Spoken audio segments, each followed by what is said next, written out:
You mean the cow wasn't lost? No, wasn't lost. Let me ask you a question now that you're looking so literary, Alan. Yes, I can write. What years my were name. what years were you in college first?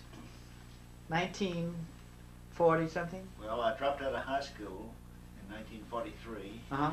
and I dropped My out of mother college in wait a minute. 1948, Uh-huh. and I dropped out of business school in 1949. Okay, well, your friends at the university, what was the that they were most interested in? Well, Besides that. What was- they were all returned veterans, and they kept on following girls. Oh, they had already gotten back from the war. Yeah. yes. These other people weren't even Only two thinking of us about the from war. high school in my whole dormitory. Why don't you tell about one of your dates? Yeah, it was a GI.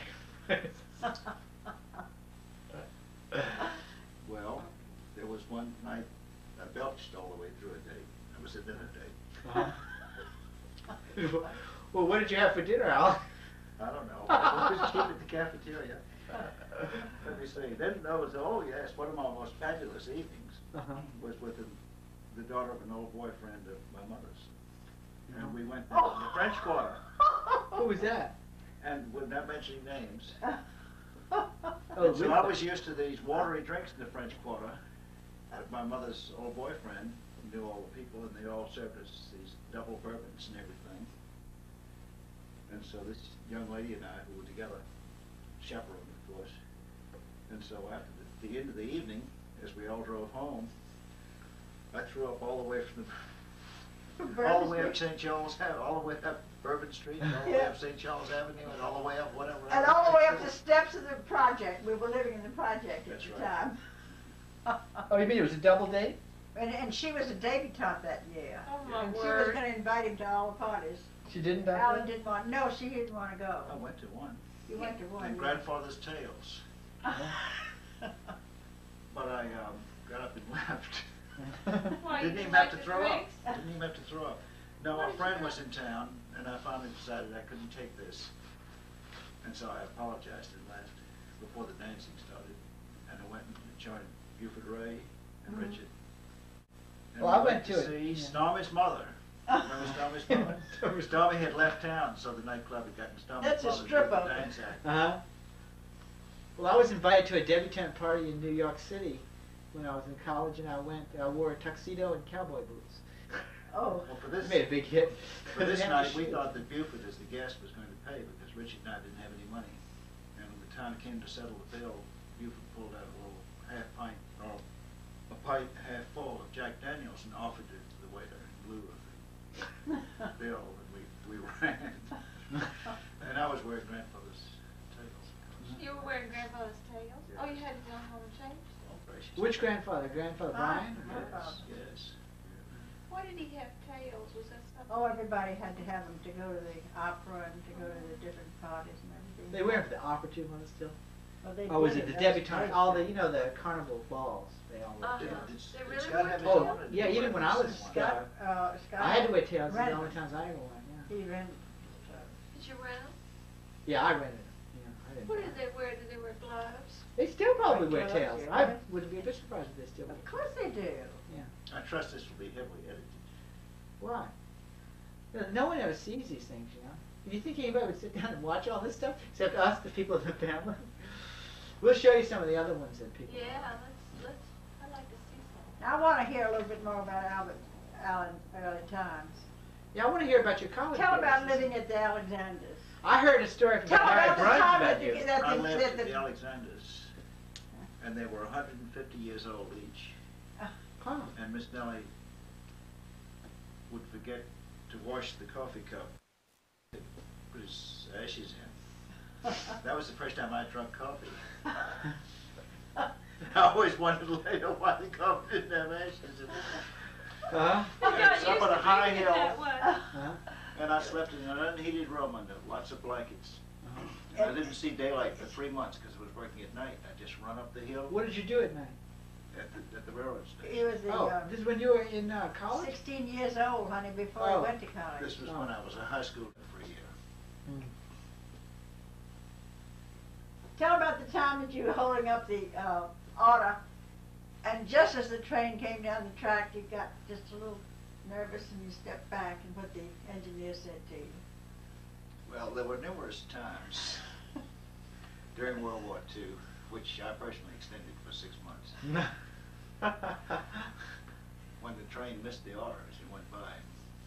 So you have to stand there and What is the order? sleep and hold up the train order that the dispatcher has dictated, and you run Like out, slow put it on this thing down. and run out and hand it up to the engine, to the brakeman on the engine, who scoops it up with his arm as it passes. And if you don't watch out, you pull him off the train. Or he gets But the scooped main up. thing is to hold the thing in just the right position so he can get it. And some of the engines are big and some are little, and it didn't always work with me for some reason. Uh-huh. And these long trains take a mile to stop. And one took so long to stop that instead of backing up, as they sometimes did, they detached the engine and came back up the side track. And the brakeman stomped onto where I was and basically threatened me. But it was. Why? Because you were too It far was away to icy, reach it? it was icy on the platform. And you were afraid you were going to slide into the I train? hadn't stood in just exactly the right spot. You Yeah, get that's cinders the in your order. eyes sometimes. Uh-huh. Yeah, they couldn't go with the order. They couldn't go any further beyond the station. This was before they had telegraphy from the cab to the roundhouse.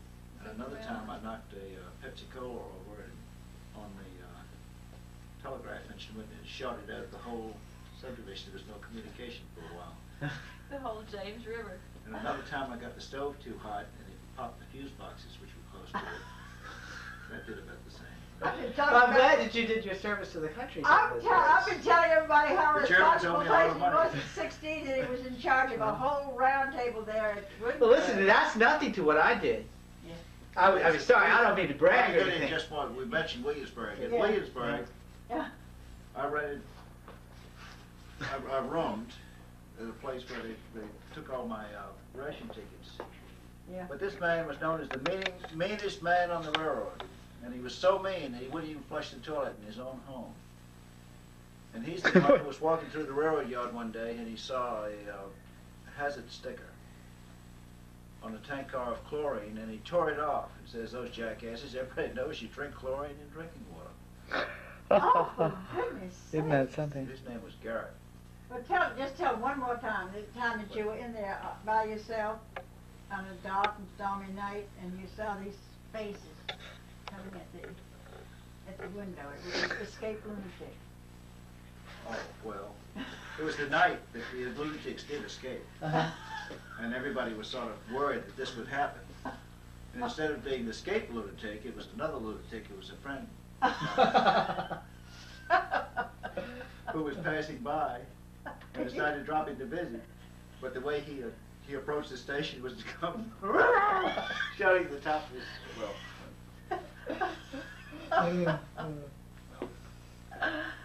Oh, yes, those were the days. Tell about how you learned to drink whiskey. He's off You know, to picture. I always lean on Well, we it. got a nice picture of the sofa though. Yes, well, a bunch of us teenage telegraph operators went out to what was then West Ham Station, which is now the one that's on exhibit in Richmond. It doesn't have the plaque on it yet, but it is where they have the railroad's engine and so forth. They had a bottle of Canadian Club and a lot of hot 7-Up. Was that really popular in those days, Hot 7-Up? Well, hot 7-Up doesn't mix with anything. We all get very sick. Tell me what to say that you were But you my were going first to say drink was something. given me amusing. by Horsley Harris, that's the part you... Horsley Harris? Who's he? Horsley Harris was from up on the James River, and when he told me he died of alcoholism in his 20s.